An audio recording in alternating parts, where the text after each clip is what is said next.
Dear colleagues, dear friends, it's a great pleasure for me to introduce to you Professor Dr. Peter Hay. His today's topic is Transatlantic Litigation Problems, US and EU. Peter Hay is one of the most distinguished comparative law scholars, but he is also well known not only in US but also worldwide. He is now Professor Emeritus of Law, University of Emory, and at the same time he is Professor at the famous Bucerius Law School in Hamburg. He was Distinguished Professor of Law and Dean of University of Illinois before coming to University of Emory in 1991. And just to go to his past a little, since 1975, Professor Hay has been a honorary professor at the University of Freiburg in Germany, and in 1985 he received the research prize of the Alexander von Humboldt Stiftung in Germany. He was elected a titular member of the International Academy of Comparative Law, a member of the American Law Institute, and a member of the American Academy of Foreign Law in 80s.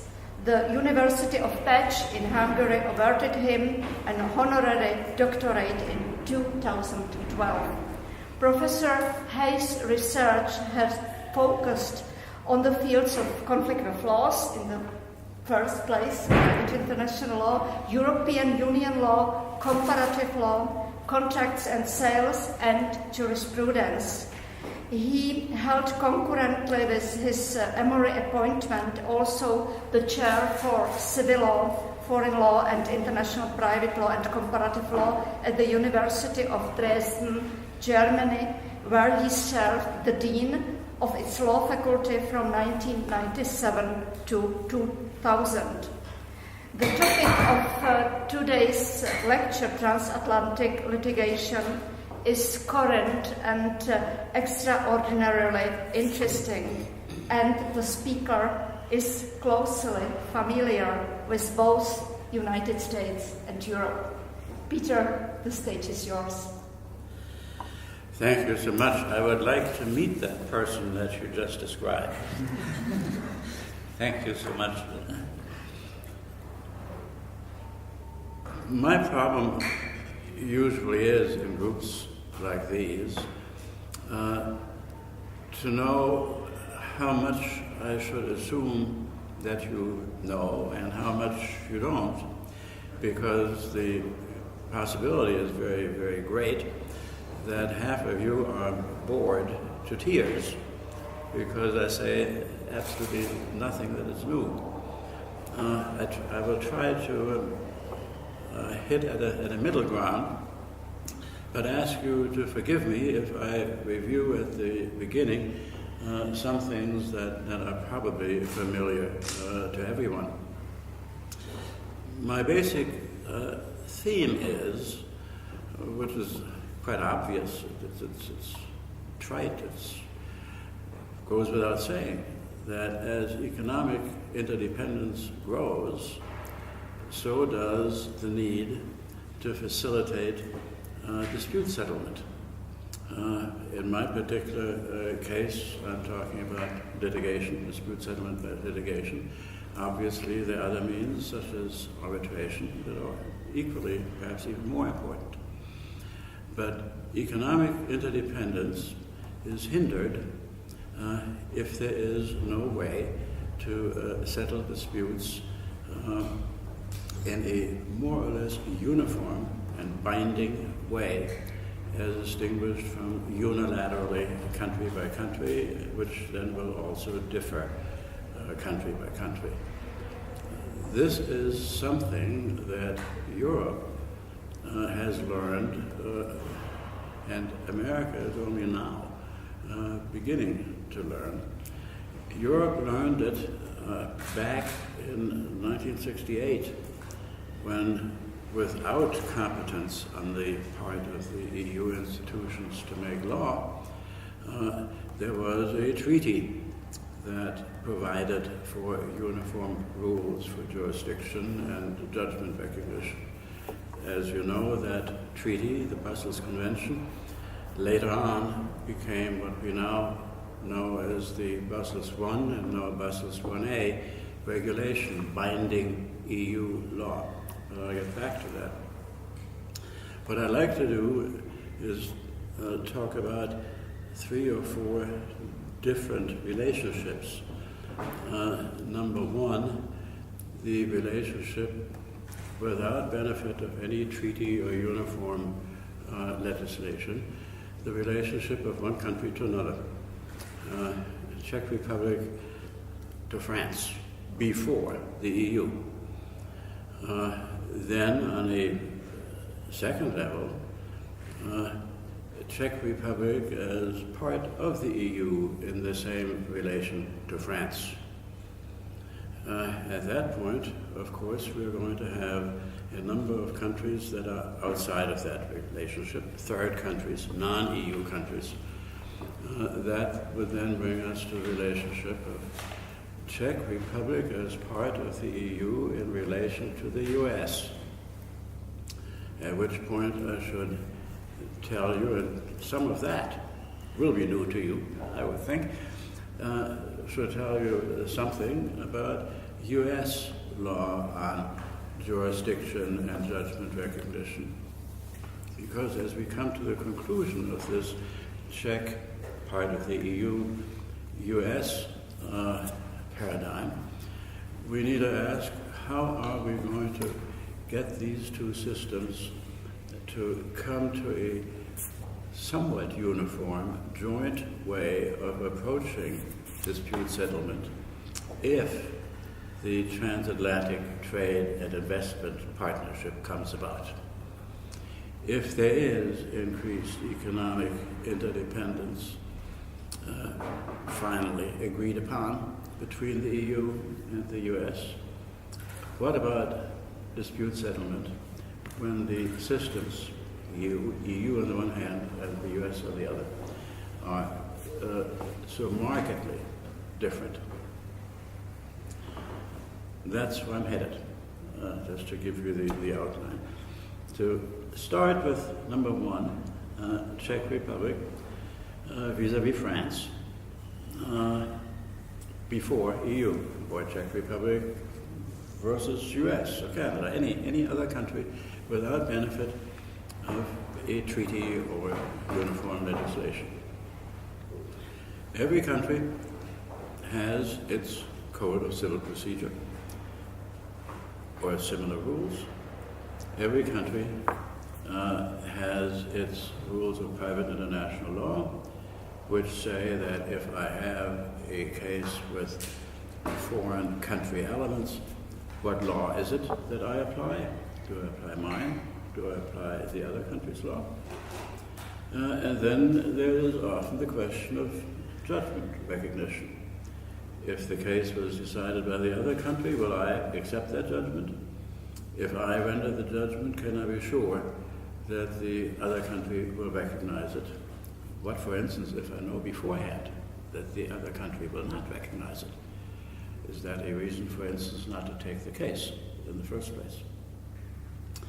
Now, if we look at that, Czech Republic against any other country before EU, we note that there are certain similarities that Czech law will have had with the law of virtually any other country.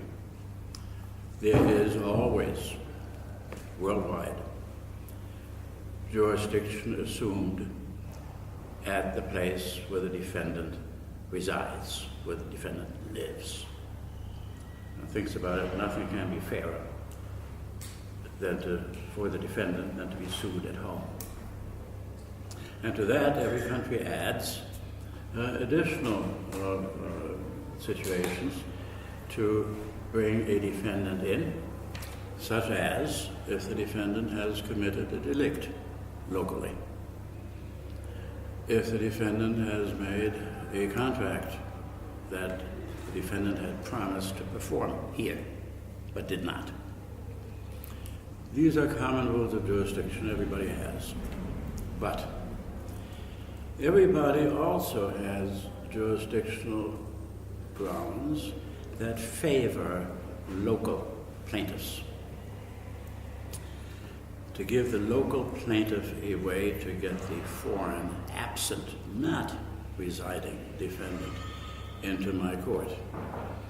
3 examples. The French, to this day, and the Belgians, and the Luxembourgers have the rule that the plaintiff who has French nationality, just on the ground of his French citizenship, can bring in a foreign defendant. The relationship of the defendant to France is not material. It's the relationship of the plaintiff. You and the Germans and the Austrians, the Germans at least with some modification, maybe you as well, have the rule that the presence of property of the defendant is enough to sue the defendant on a claim that, even a claim that has nothing to do with the property. It is not that I say, this is mine. It is your property's presence here is enough for me to sue you on an unrelated claim. Common law countries, England, Canada, United States, have a rule that most Europeans think is horrible. Well, the Americans think that the French rule is horrible too. The common law countries say that if I can hand you the documents that begin the suit while you are in my territory, then I have jurisdiction over you, even if your presence is only for a moment and has nothing to do with a claim. Transient jurisdiction, that is called, and the name explains it. The person is in transit and is handed the papers, and that gives the court jurisdiction over any claim. The American Supreme Court Justice Scalia explained where that comes from historically. The historical origin of that common law rule is that originally a debtor would be physically taken and put into prison until trial. I have physical power over somebody who is in my territory. I take that person and I hold that person until trial. As we become more civilized, we do not hold that person anymore. We say, I got you, but I'll let you go. But since I once had you, I have jurisdiction over you. Some of you two, know the famous, absurd American case where these documents beginning a suit were handed to somebody in the airplane as the airplane was flying over that particular state, because it is a rule of international law that sovereignty of a state extends from the bottom endlessly into the sky and endlessly down below. So when the airplane is passing over, it is passing over my territory. And that's where I grabbed that person and served the documents, and the court said I had jurisdiction. So you have countries in different ways, I gave you these 3 examples, favoring local plaintiffs. the local court has jurisdiction under its law. The local court will not hear any objections of the defendant, even if the defendant comes and objects, because it is perfectly okay under local law. And then the local court will render a judgment.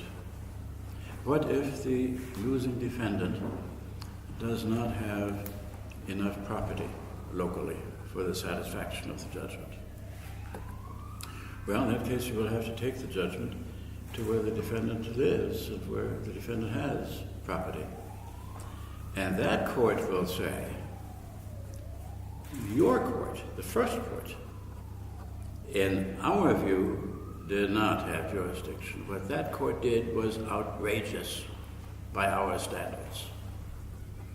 A Czech court would say, the French court that rendered a judgment just because the plaintiff was a French citizen, that French court, by our standards, did not have jurisdiction. And the Czech court would not recognize that French judgment. The Czech court, no doubt, also would not recognize the American judgment that is a consequence of the service in the airplane. Simply goes against our values. Our values focus more on the defendant and on the relation of the claim, perhaps, to us. You refuse to recognize the judgment. Now, jumping ahead to judgments for just a second, I'll come back to it later.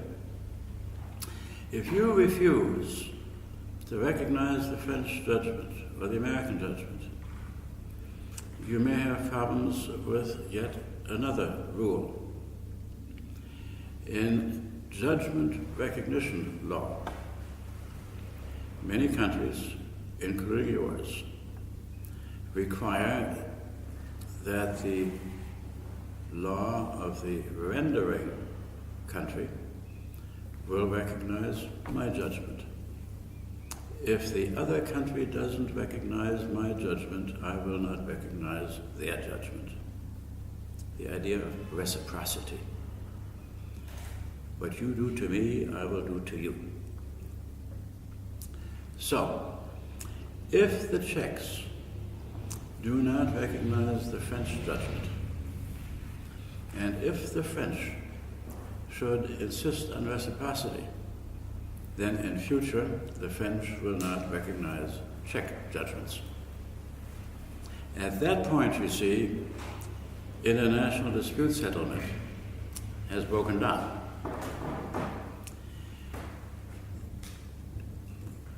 What I was trying to get at the beginning is that you need more uniformity, more cooperation to have economic interdependence work. With this example that I just gave you, it will not work. You're going to have to reform it to have standards that are uniform, perhaps, or at least so close that they're not objectionable to the other side, so that the whole thing is not going to break down, for instance, because of reciprocity problems. You solve that, stage 2 now, with the Czech Republic as part of the EU. The EU set up a few minutes ago, back in '68 by treaty, and now by EU law, has legislation on jurisdiction of courts, legislation that is binding on every EU country except Denmark, that says when a court has jurisdiction, and then has a provision that says all other national jurisdictional rules cannot be used against an EU defendant. Let me repeat that a different way. EU law tells you when a Czech court has jurisdiction over an EU defendant. And then it says only those rules, no others. Now, EU rules do not include the French nationality of plaintiff rule. EU rules do not include presence of property rule. EU rules do not include transient jurisdiction, meaning that all these plaintiff-favoring rules are out in the relation of EU countries to each other. Only the rules specified in EU law can be used against another EU defendant. EU law makes some exceptions, but you see these are uniform EU-level exceptions, not individual, unilateral, national exceptions. There are EU exceptions in favor of what EU law would identify as weaker parties. Weaker parties, for instance, consumers, employees, insured people. Because they're weaker parties, EU law has provisions that allows them, as plaintiff, to have the defendant come to them, rather than requiring them to sue at the defendant's place of residence or domicile. The EU emphasis is on the defendant,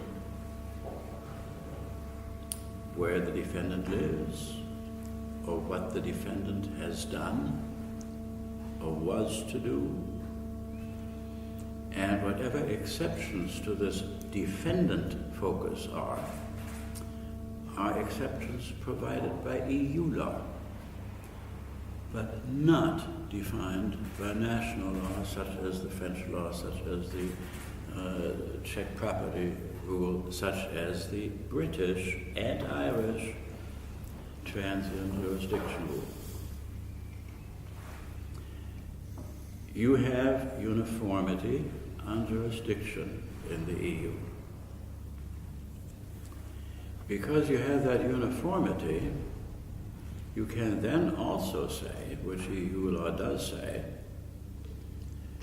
a judgment rendered by such a court must be recognized in all other EU countries.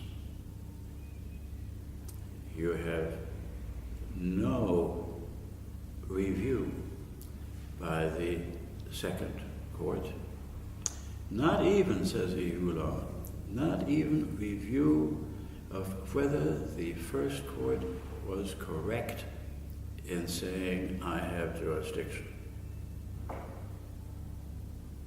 How can that be?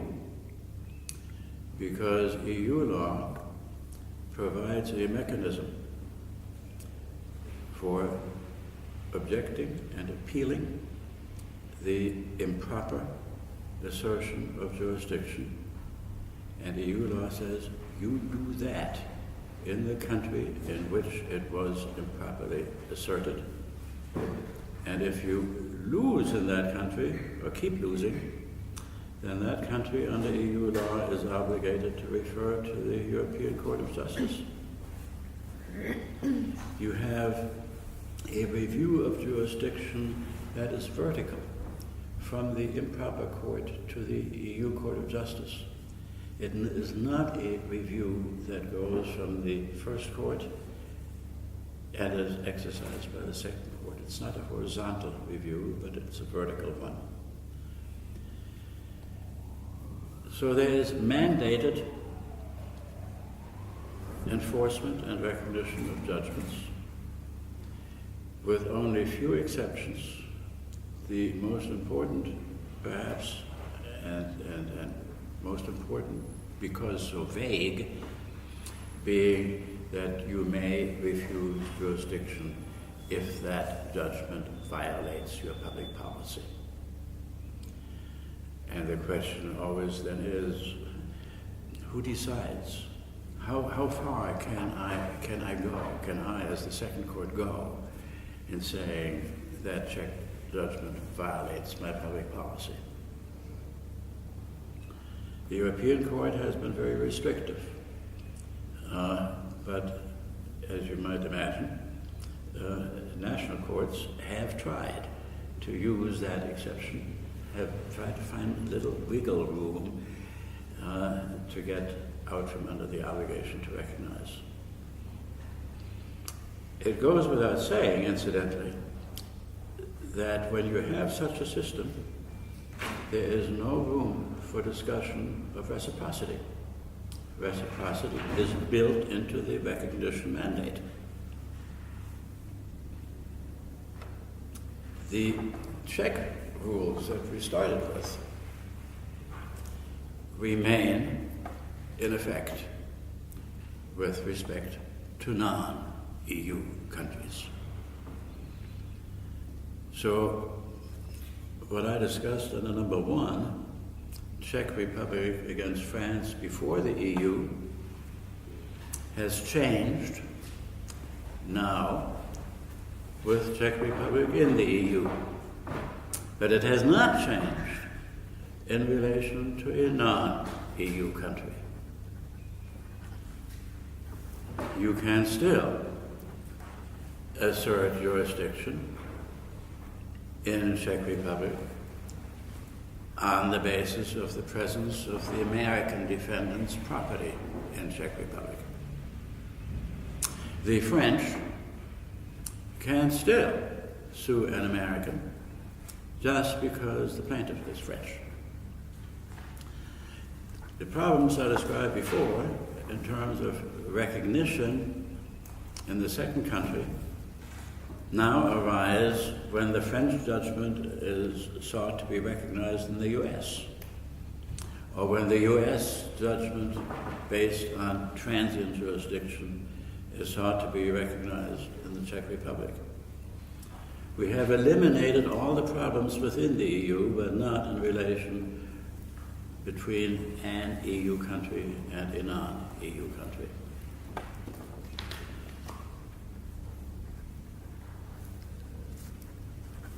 You will stop me if you want me to say something more about a particular point, right? Otherwise, you see, if you don't stop me, otherwise I have to look at you to wait for the moment when your eyes kind of glaze over and I see that you have left me.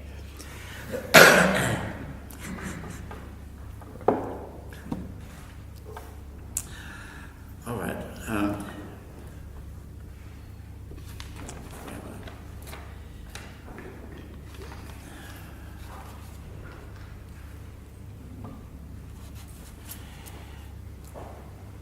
Let me add one thing before I go to my next thing, namely the U.S.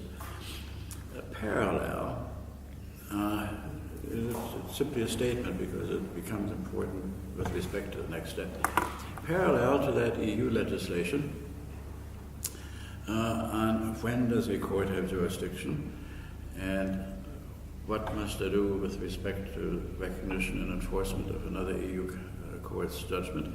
Parallel to that, EU legislation also provides now what law the court applies in a case with foreign elements. And the very interesting thing is that this EU legislation that says what law applies if you have a contract claim, what law applies if you have a delictual claim. This EU legislation replaces national, private, international law rules with respect to everybody, not just EU cases. So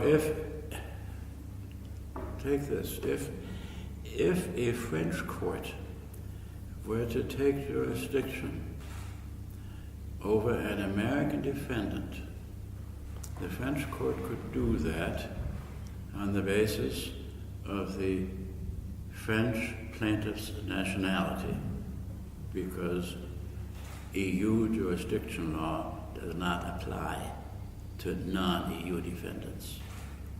But the French court would apply the EU regulation that says what law applies to the contract claim.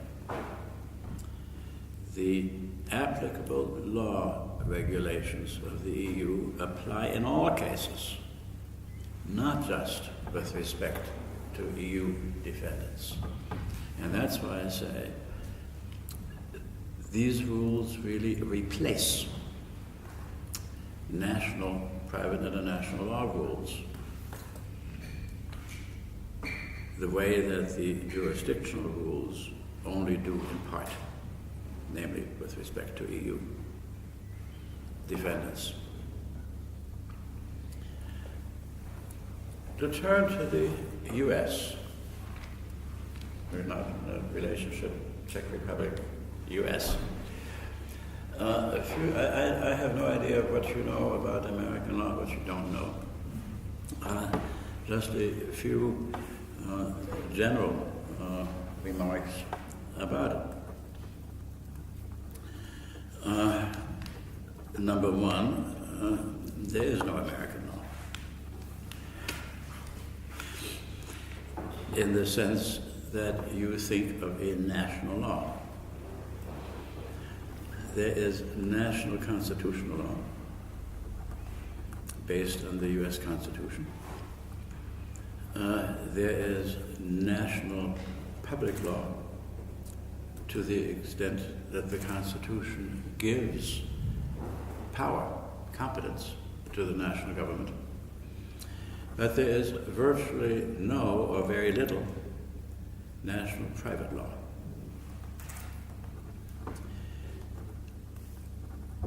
The US Constitution delegates powers to the national government. When the United States was formed, the 13 colonies delegated state powers to the national government. And the 10th Amendment to the Constitution says powers not delegated remain with the states.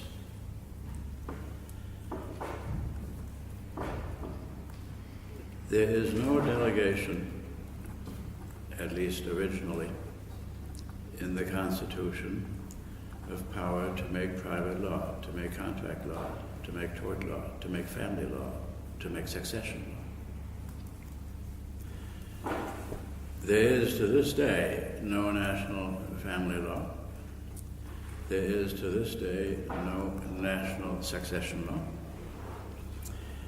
Contract law, to some extent, has some national elements because the federal government may regulate, quote, international and interstate commerce. So contracts that affect international commerce could be regulated by federal law. That is the basis for the competence of the United States to accept the Vienna Convention on the International Sale of Goods. You ask yourself, where does federal power come from to adopt that treaty? Well, it comes from the constitutional power to do things in international commerce. The conclusion is that most aspects of tort law, contract law, succession, family law, are the law of the individual states. And not only individual states, there are legislative bodies beyond that. There are the Virgin Islands, there's Puerto Rico, there's the District of Columbia, there's Guam, there are other areas. There are about 53 or 54 legal systems, if you will.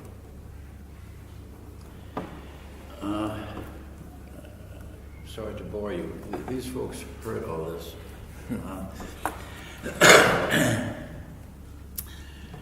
you run into, very often, a mention of the so-called Uniform Commercial Code. You must know that that is a misnomer. There is an organization that proposes uniform laws, and it drafted and proposed the Uniform Commercial Code. A uniform law has to be adopted by every state. There is no central authority that can impose it. There are many uniform laws, so-called, that have been adopted only by a handful of states, and the others have not. The Uniform Commercial Code is one of the 2 or 3 exceptions, has been adopted by every state. But, big but, while it has been adopted by every state, it is still the law of that individual state. And who interprets and applies the law of the state? That state's highest court. Since the Uniform Commercial Code is state law and not federal law, it is applied and interpreted state by state by that state's Supreme Court. So that when you, for instance, here deal with an American law problem, you need to identify what state you're dealing with. And even if it is the Uniform Commercial Code, you have to look to that state to see how this particular provision has been applied in that state. That gets me to the second introductory point. American, English, Canadian law, these are case law systems.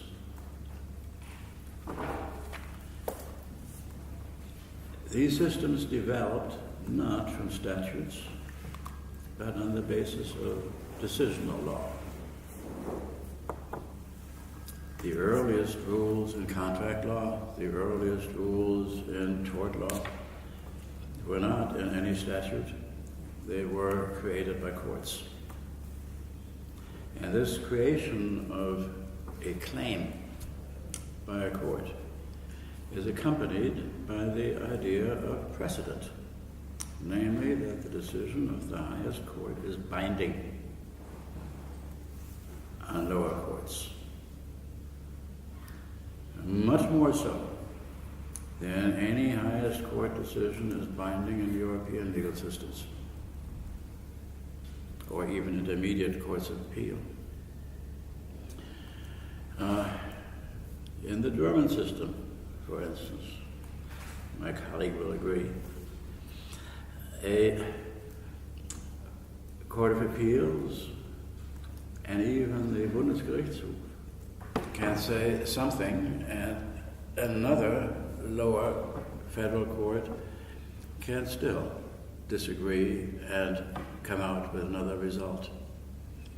A binding effect of a highest court ruling in German law and French law really results only from the circumstance that the, for instance, Bundesgerichtshof says over and over and over again, we mean it, we mean it, we mean it. At which point you speak of jurisprudence constante in French law or ständige Rechtsprechung in German law. But a Court of Appeals or a Bundesgerichtshof decision does not have that weight. In American law, the highest court decision binds lower courts.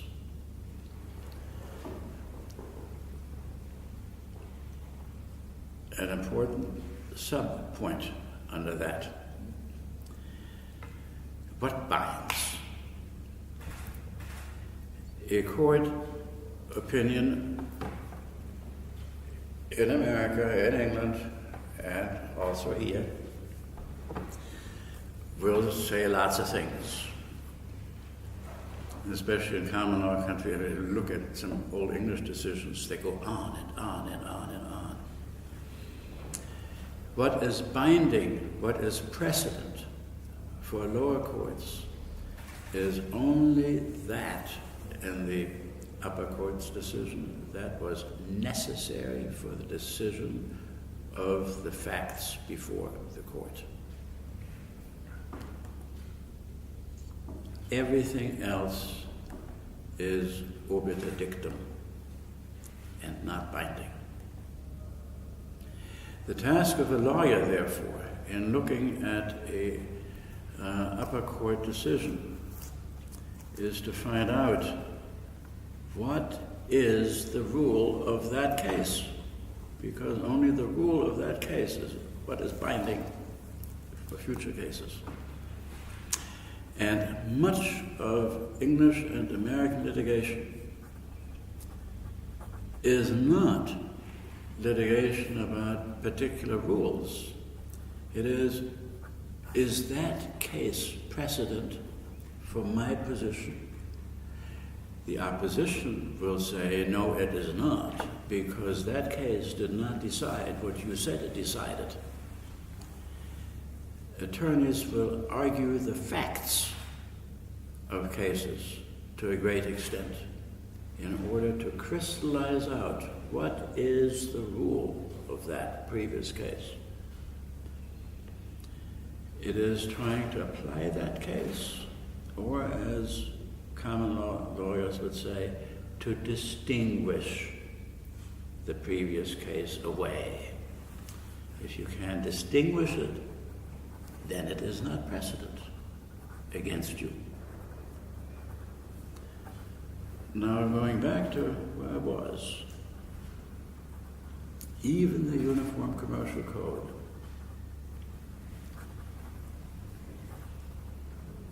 is subject to the case law approach. As I said, the original law was all decisional law. Then, in modern times, you have more and more statutes that will either codify existing case law or even change it. One example is the Uniform Commercial Code. It tries to unify standards existing at the time, bring them together, and make them into a statute. But the system, contrary to yours, the system is a case law system. You still need to interpret and apply the statute. And that is done by the courts. And there it is the decision of the highest court that counts. So, Section 1 of the Uniform Commercial Code of the State of Michigan, say. Section 1 of the Uniform Commercial Code of the State of Michigan, as an example, does not say what you think it says, even though the language is plain. Section 1 of the Uniform Commercial Code of the State of Michigan says what the Supreme Court of Michigan says it says. If the legislature doesn't like it, the legislature can amend the Uniform Commercial Code of the State of Michigan. Until that time, it is what the Supreme Court of Michigan says that binds lower courts. Lesson for you. When you have an American statute, find out what state, and then see what the state Supreme Court of that state has said about the particular section of the statute that you're interested in.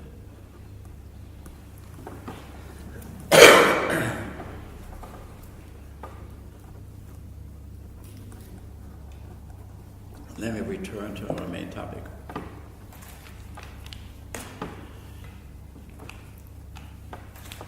procedural law,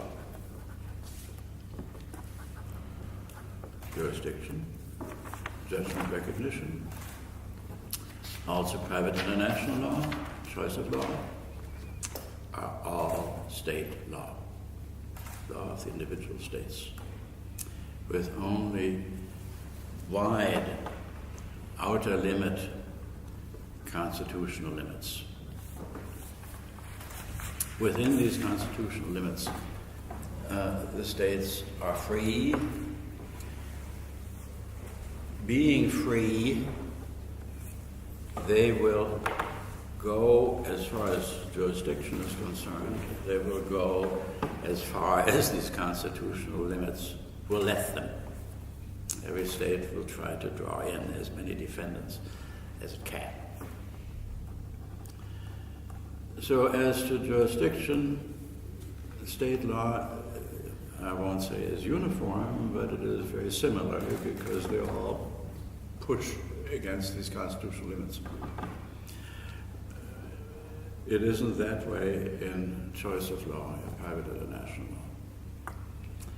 As to jurisdiction, we talked about transient jurisdiction already.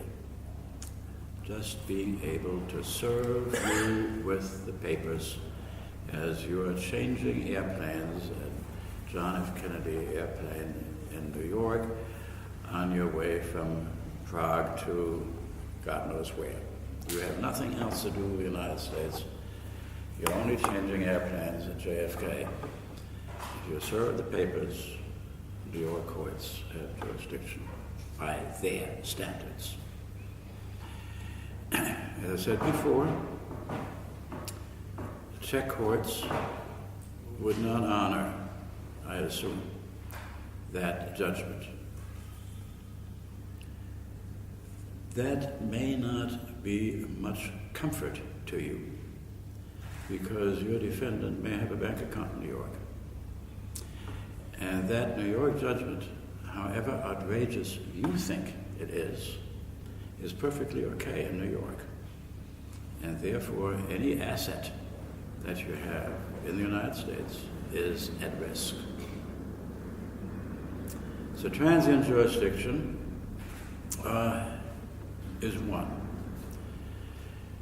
Another basis for jurisdiction is you, the defendant, having minimum contacts to the particular state. And you can imagine that there is a vast amount of litigation as to what are minimum contacts sufficient to bring you in. Obviously, if you do something directed to that state, if you commit a delict there, if you make a contract to be performed there, that certainly is enough, the same as it is here. But what if you do something here that happens to have an effect in an American state? Is that enough of a minimum contact? We have that same question, as you no doubt realize, in antitrust law. Is the anti-competitive effect that is felt in the EU by something foreign companies do outside of the EU enough to amount to a violation of EU antitrust law and justify bringing that person in? The idea is both the same. People do not direct something, but the effect spills into the state. Here, interestingly enough, very recently, last 2 years, American law has become more restrictive than European law.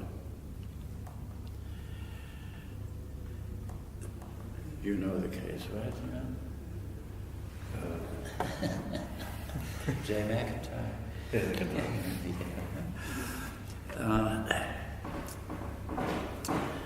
A European firm sells machines that cut metal, sells these firms to the United States, these machines to the United States, through a general agent.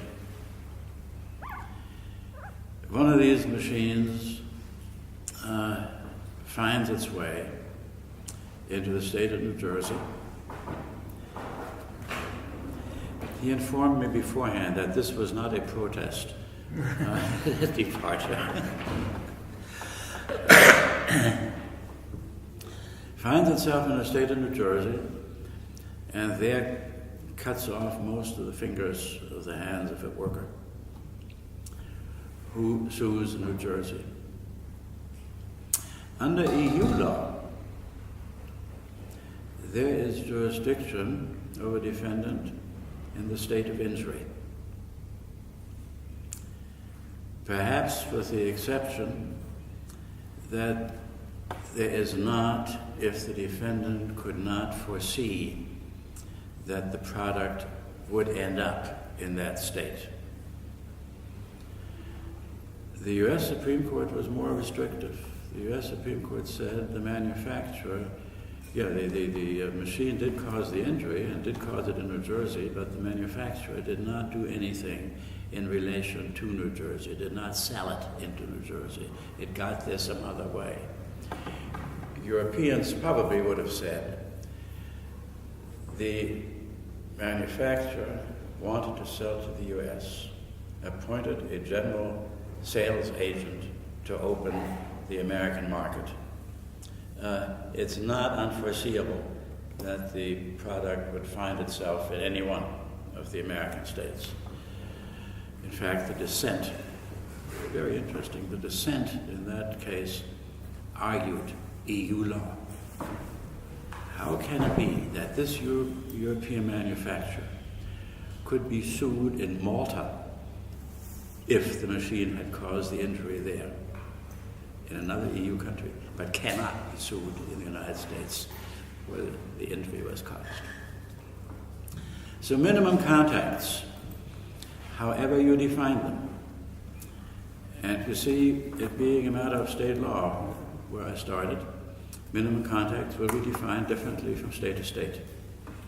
And it's the rare case that finds its way to the Supreme Court where there is some guidance given as to how you define minimum contacts.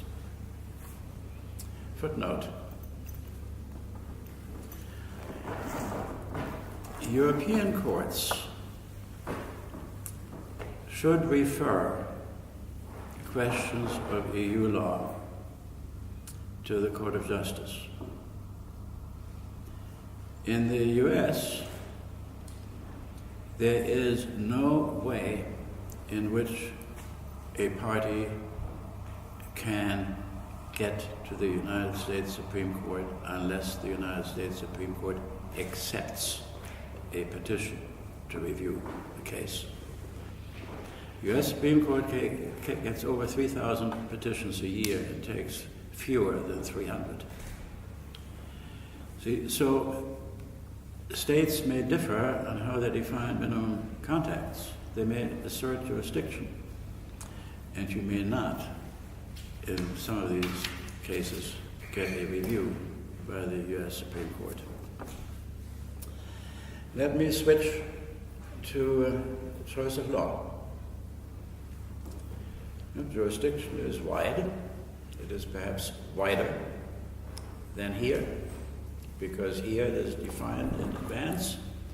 There it depends on how you judge the facts as to the relation with the defendant. Now you are in the American court. What law does the American court apply?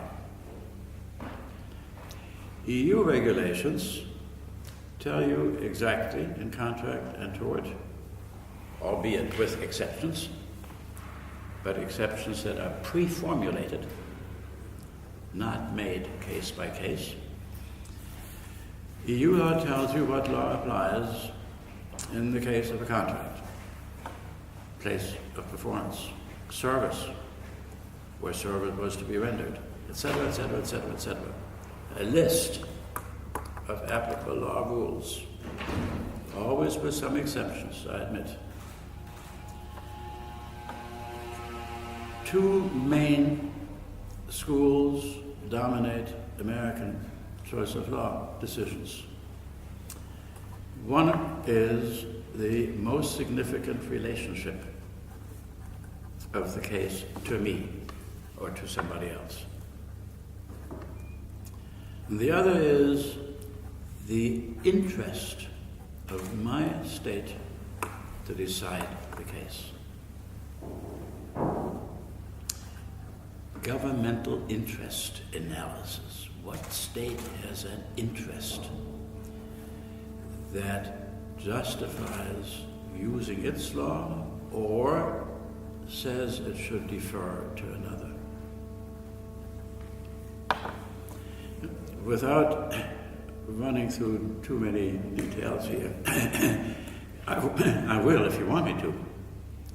Other than that, if you will simply accept it, and I swear it's true, that having standards rather than rules, having standards like most significant relationship, or a standard who has an interest, these standards invariably lead a court home. The court is more often inclined to find that it has a significant relationship, or that its state has a significant relationship to the case, or that its state has an interest in providing a remedy in this case, than to defer to another state. EU law does have exceptions, but it starts with a rule and then has exceptions, for instance, if another law is more significantly related. But you see, the analysis proceeds differently. You start with a rule, and then you're going to have to justify not applying it because of the exception. In American law, if you will, you almost start with the exception. You start with the amorphous, with the undefined, and therefore come home. Meaning, wide rules of jurisdiction lead to assertion of jurisdiction by American courts more often than here, where here the focus is much more the defendant. And once you are in the American court, application of local law is more likely than it would be here.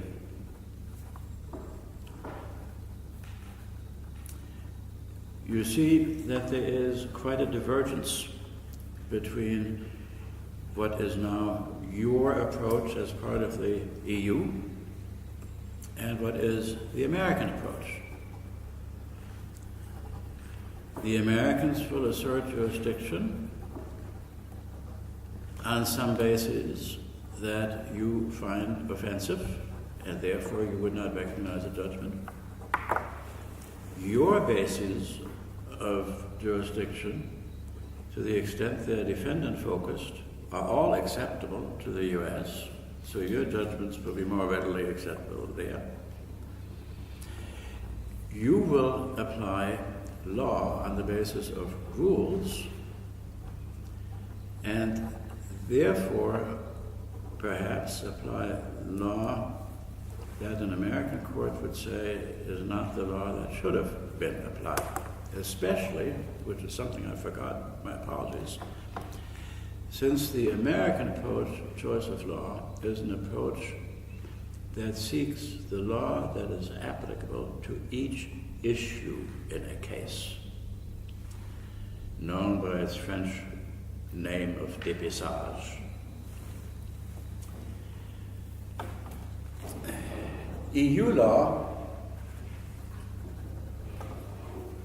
says the law applicable to the contract, the law applicable to the non-contractual obligation.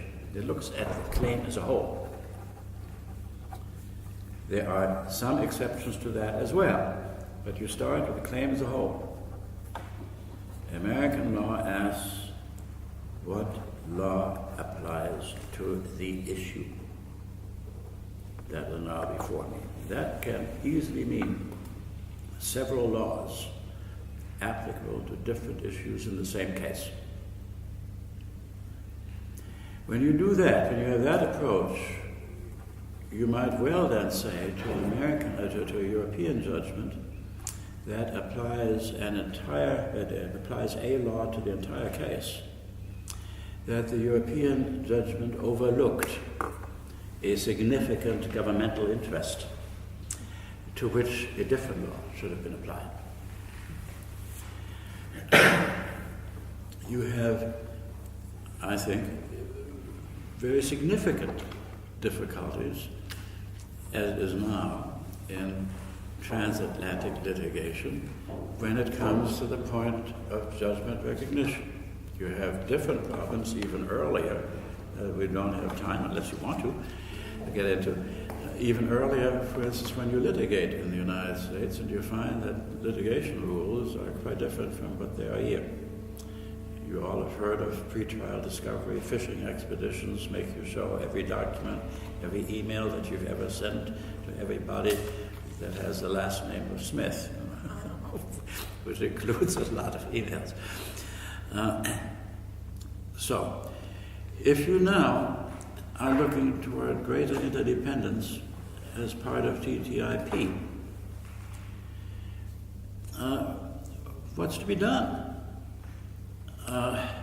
There was, in the late 90s, an attempt to come to an agreement, to a Hague Convention on jurisdiction and recognition of judgments, a worldwide treaty on jurisdiction and recognition of judgments, inspired by the success European law was having at the time. That attempt faltered, and the project was abandoned in 2005. It faltered to a large extent because there could not be any agreement on jurisdiction. In jurisdiction over companies at that time, for instance, American courts would take jurisdiction over a company if it was doing continuous and systematic business in the state of litigation. That would mean that a company that has branches countrywide is doing continuous and systematic business countrywide and can be sued everywhere. Quite unacceptable to Europeans.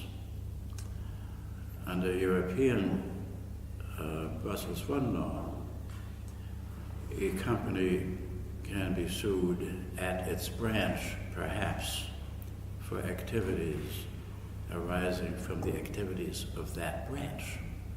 But it cannot be sued at the branch for claims arising out of the activities of its branch in Indonesia. Under American law it could. So the Hague Convention attempts broke down because you could not agree as to acceptable and non-acceptable bases of jurisdiction, the way that you did in the EU, where you agreed on acceptable basis of jurisdiction, and you then said all others, French nationality, etc., are out. That agreement could not be reached.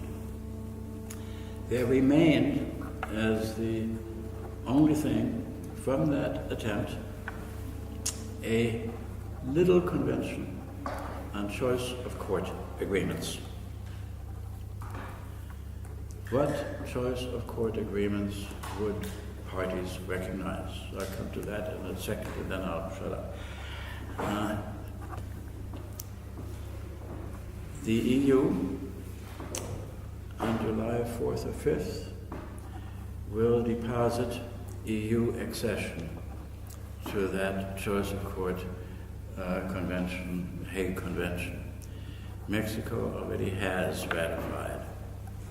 The convention will enter into force with 2 ratifications, so it will enter into force late in 2015.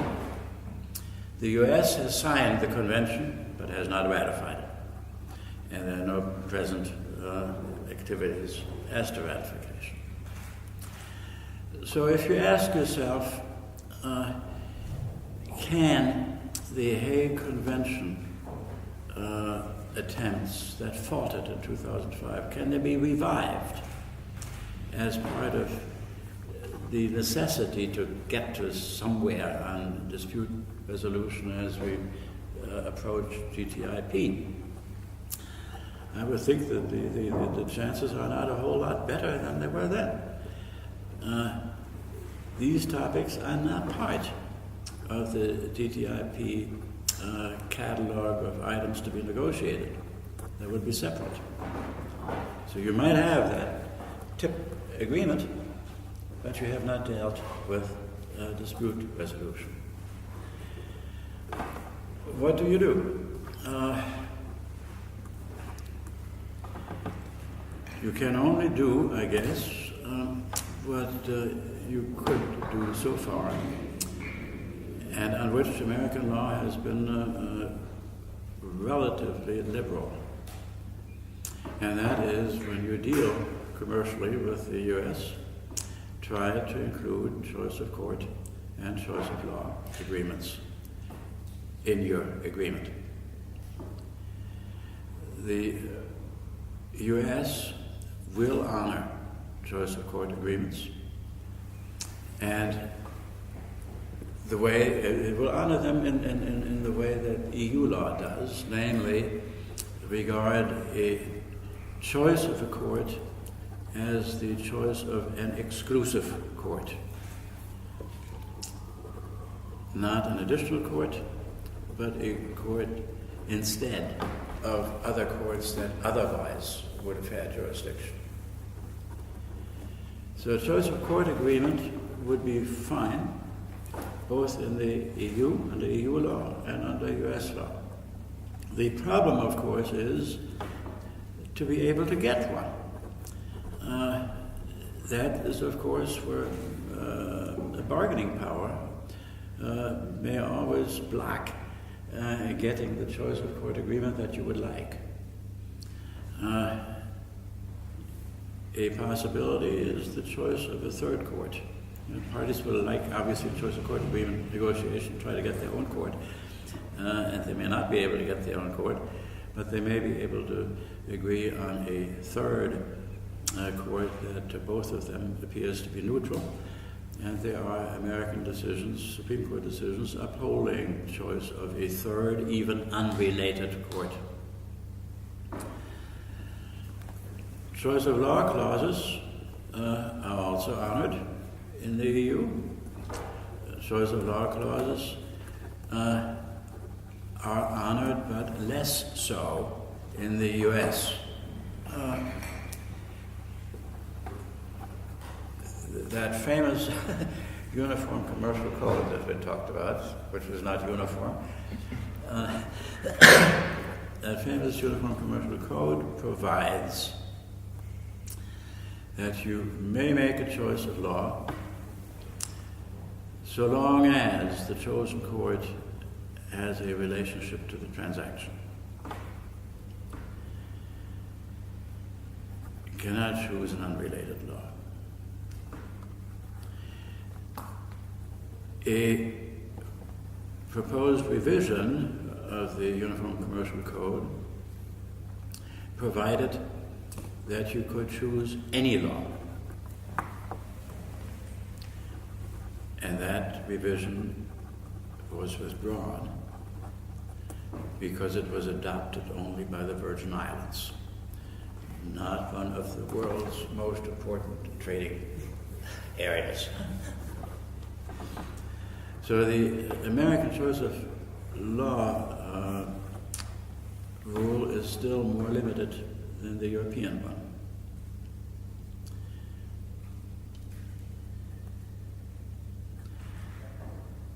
we have problems. We can help a little bit with choice of court and choice of law clauses.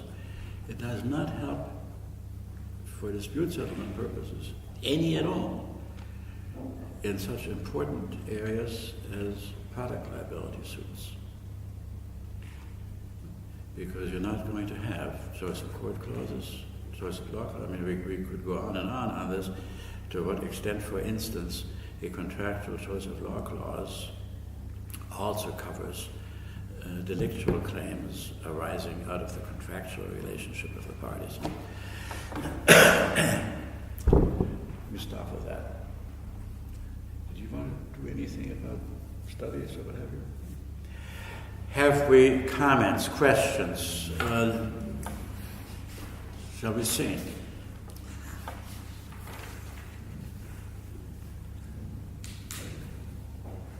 Maybe everybody is asleep. You said that uniform commercial code may be amended by particular states. Is it often practice that state legislators amend the UCC, or is it more common that it's look, the Uniform Commercial Code was not uniform when it began, and it is not uniform now. The Uniform Commercial Code was a proposal. It had to be adopted by each state. Some states adopted it right at the beginning with modifications. So that right at the beginning it was not uniform. The particular state could amend it for its state, in which case, again, it's not uniform. Or state Supreme Court decisions could interpret it differently, particular provisions, in which case it's also not uniform. Okay, it's not uniform. I see. Man. As you said, that every Supreme Court of every state that adopted uniform code can interpret the uniform code. So is there, let's say, like a prevalent case law of some state that would be respected or followed by other Supreme Courts or state courts? Look, staying with the Uniform Commercial Code. Uniform Commercial Code is, let's say, the law of the state of Michigan. The Supreme Court of the state of Michigan interprets bindingly Michigan law. As part of that function, it interprets bindingly for lower Michigan courts provisions of the Uniform Commercial Code. Supreme Court of Michigan has no competence with respect to Ohio or Indiana. Now, the Ohio Supreme Court might say, hey, what the Michigan Supreme Court came up with, that's a good idea, we'll do that too. But, there is no direct effect. I'm just curious about, about the informal aspect, because as you said, it sometimes happens that courts follow decisions of other courts because they think they're well-reasoned, persuasive, etc.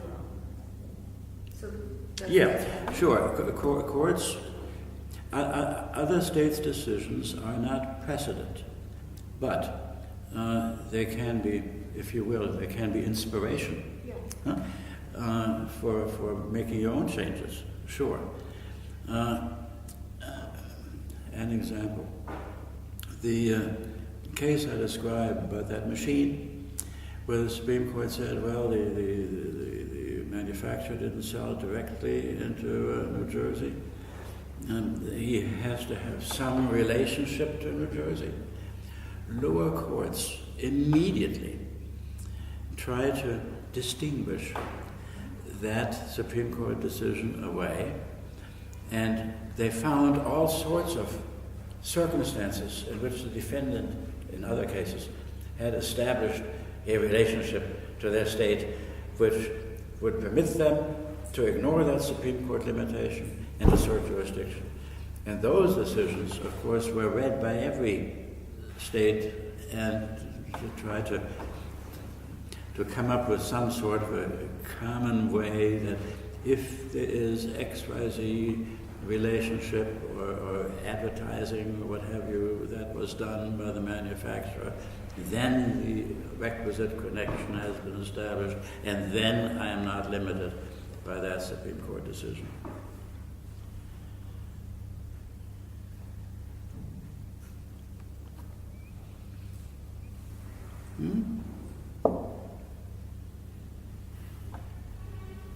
Mr. Chairman. If I may ask a question, you just compared EU law and US law, and my question concerns very general topic, flexibility. But I think at first sight we perhaps may start with the point that common law is more flexible than civil law or EU law. But I think it's just the first side. Perhaps if you can give some of your opinions, examples. Well, To illustrate much some American law and English law was developed, was created, and later developed further by courts, and courts on the basis of a particular case before them can act perhaps more quickly and more effectively than a legislature will that needs lots of commissions and studies, etc.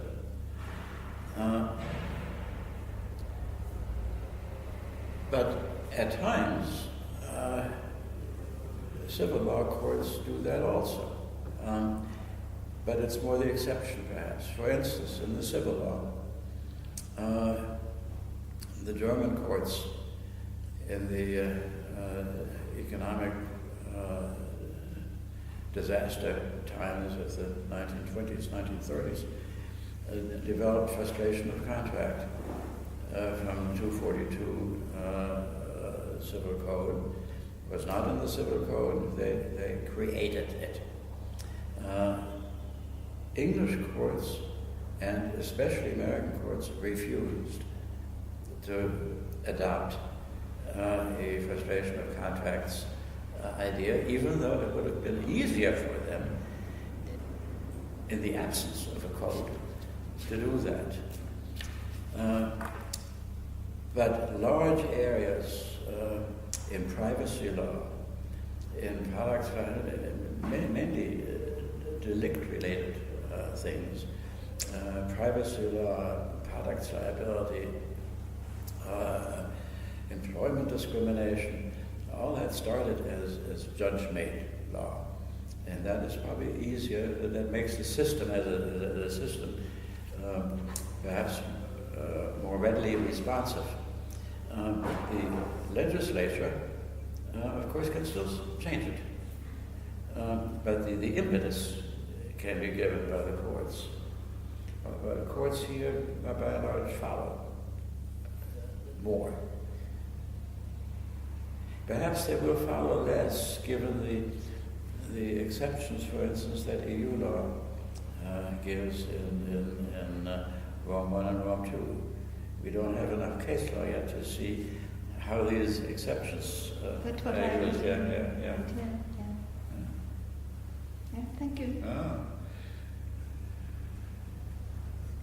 I have one specific question. How would American courts react, in general, if they will be faced with a choice of court clause, enabling one party to sue everywhere, but limiting the other party to only sue at one court? How would an American judge look at this choice of court clause? Would he see it as a valid clause or not? Because it's unbalanced. Yeah, sure. There is a leading U.S. Supreme Court decision on choice of court clauses that is really not binding on the states because it arose in an admiralty case, which is exclusive jurisdiction of the Supreme Court, so there is no direct precedent. But it's been followed everywhere. The Supreme Court at that point, and as far as I can tell, courts elsewhere now, only look at what you generally look at in contract formation, namely whether this clause, like any other clause, was fairly negotiated between economic equals, rather than looking at, is the end effect more burdensome on one rather than the other, so long as it was bargained between equals. Because who knows? If I'm equal in that bargain with you, I know what I'm getting into, and you probably got something in return for my accepting this inequality. So I would think it's a case by case, looking at the clause and at the bargain, rather than saying, in a blanket sort of a way, they must be equal. Mm-hmm. Okay. So it's the issue of the balance of the parties, not the balance of the negotiation. That's right. Okay. I mean, see, for instance, very, very remote related example. When we talk about the consideration requirement in contract law, in common law, namely that for my promise to be binding, I must have received something from you in return. In contract law, with respect to consideration, we also, in common law, do not ask whether the consideration I got from you was adequate. It was only whether we really made that bargain. It had to be a bargain, not a gift. And that's what I would apply to your lopsided first of court clause. So that's all. Thank you for coming, and I hope you enjoyed it. Thank you for your patience.